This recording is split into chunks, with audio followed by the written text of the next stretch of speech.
Tout le monde s'accorde à dire, les cuisiniers, les jardiniers, que la pomme de terre Princesse Amandine est savoureuse, somptueuse. Elle a une chair ferme, fondante et légère.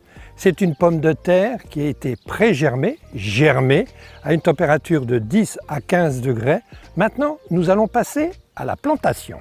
Princesse Amandine est une pomme de terre précoce, voire très précoce si vous la plantez au mois de mars à la Saint-Joseph. Vous récolterez les premiers tubercules en primeur, s'il vous plaît, à partir de la fin mai, début juin. En avril-mai, c'est la bonne période de la plantation en pleine terre.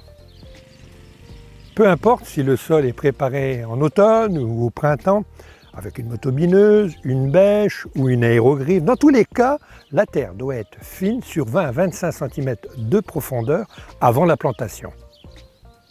Commencez par tracer un sillon de 10 à 15 cm de profondeur et épandre du compost au fond. À défaut, un engrais organique spécial pomme de terre convient très bien.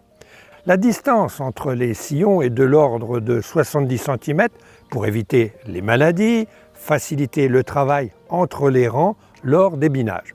Maintenant que nos sillons sont tracés, on va pouvoir passer à la plantation des pommes de terre. Donc j'avais dit 70 cm entre les rangs et maintenant les pommes de terre, nous allons les mettre tous les 40 cm, le germe disposé dans la partie haute de la pomme de terre.